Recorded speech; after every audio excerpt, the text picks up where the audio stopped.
నెలకి 50,000 నుండి 60,000 ఆదాయం రన్ టైలర్ యాప్లో ఆర్డర్ కంప్లీట్ చేసి పేమెంట్ పొందండి. రాముడు, కృష్ణుడు వీళ్ళెవరూ మీకు రోల్ మోడల్స్గా పురుషులుగా అలా కనిపించారు, ఉత్తమ పురుషులుగా.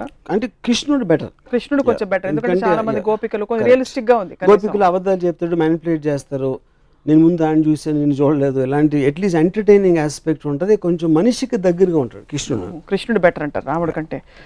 బుద్ధుడి గురించి మీ అభిప్రాయం ఏంటి? మీలాగా అంటే బేసిక్ గా చాలా బలమైన అభిప్రాయాలు ఉన్న వ్యక్తి, ఐ డోంట్ వాంట్ దిస్ వ్యవస్థ, ఐఎమ్ లీవింగ్ అని వెళ్ళిపోయి. ఇప్పుడు బుద్ధుడు నా పాయింట్, ఇప్పుడు desire is the root cause of sorrow అనేది basic one line philosophy Buddhism, అంటే most important the fundamental point అది. నేను దానికి ఎగ్జాక్ట్ ఆపోజిట్. డిజైర్ అనేది లేకపోతే బతకడమే అసలు అనవసరం. మీరు బుద్ధుడు పార్షియల్ గా ఉండి జూమ్ అవుట్ చేస్తారు. జూమ్ అవుట్ చేయట్లేదు. ఎందుకు ఆయన వైఫ్ ని వెళ్ళిపోయాడు. He said I don't want this system, I don't want this attachments. నేను first time talking about philosophy. తర్వాత తను ఏం చేశాడని నాకు పెద్ద అవగాహన లేదు బుద్ధుడు అంతకుముందు ఏం చేశాడు అనేది.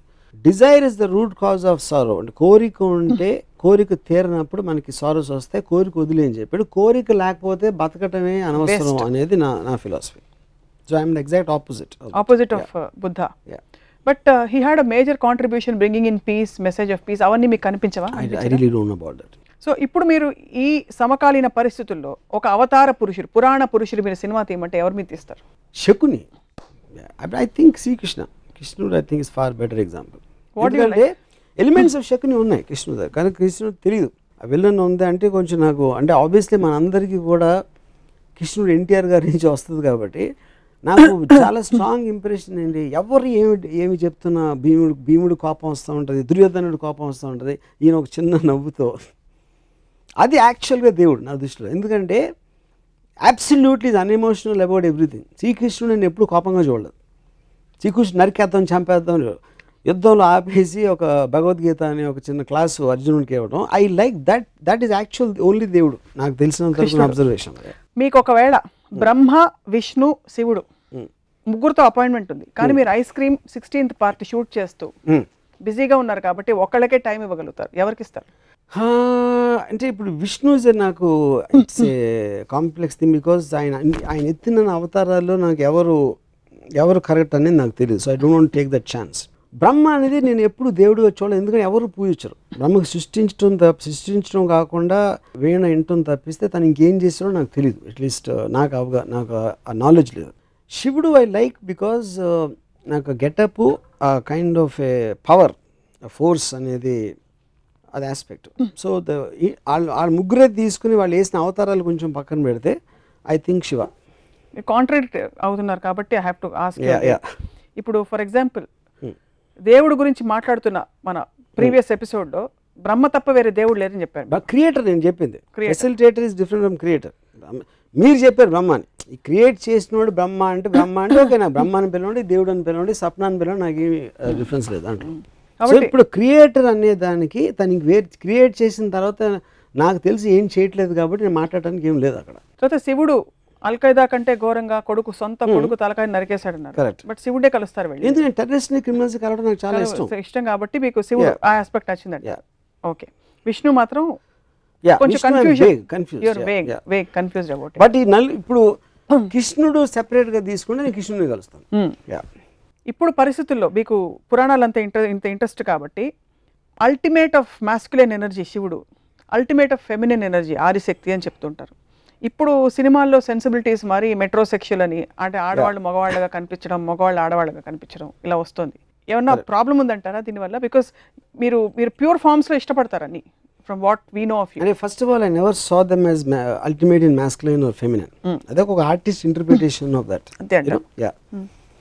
ఇంకా ఇదేంటంటే heterosexual whatever you're talking about, I think it's advancement. మనిషి అనేవాడు క్రియేటివిటీ అంత ఉంటుంది కాబట్టి కుదురుగా కూర్చోడు కాబట్టి ప్రతి దాంట్లో he will want to look for advancements and creative aspects.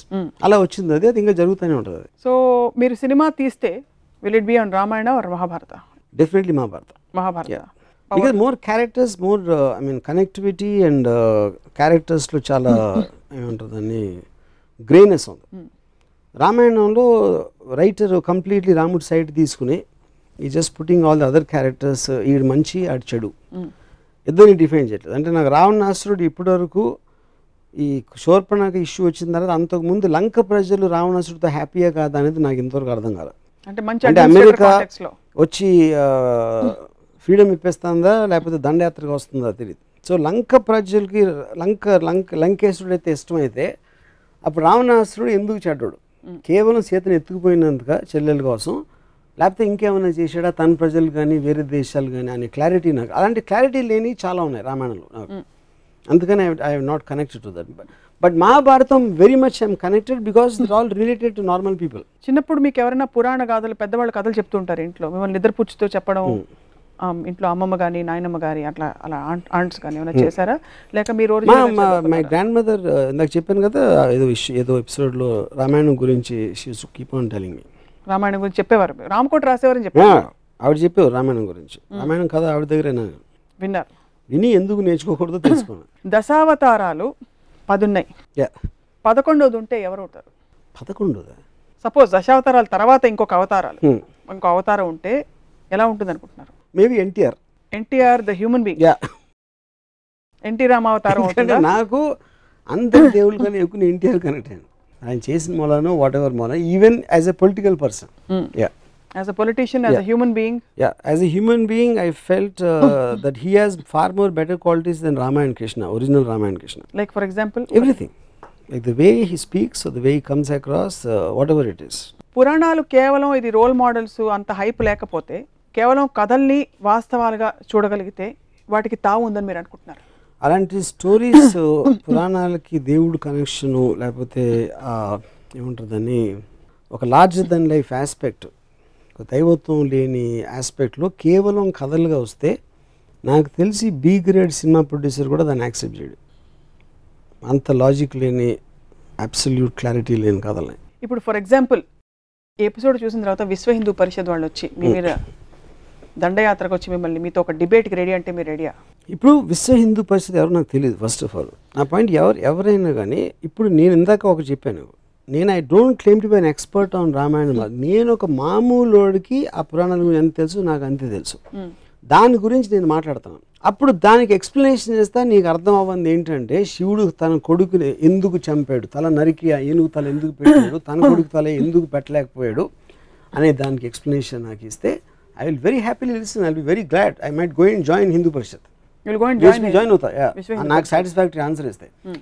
Same thing అయోధ్యను వదిలేసి ఉట్టి ఎవరో ఒక పాతకి కైకేకి ఇచ్చిన వాటికి రాముడిని పంపేసి అంత ఇర్రెస్పాన్సిబిలిటీతో ఒక కింగ్ ఉంటే దాన్ని అది కరెక్టే తను చేసిన ఎక్స్ప్లెనేషన్ ఇస్తే నేను విహెచ్పిలో చేస్తాను. కృష్ణుడు most intriguing character, most interesting character for you.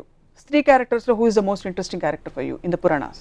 I really doubt any స్త్రీ character has ever been given importance. Always under the feudalistic as societyలో రాసిన బుక్ కాబట్టి they are always relegated to the background.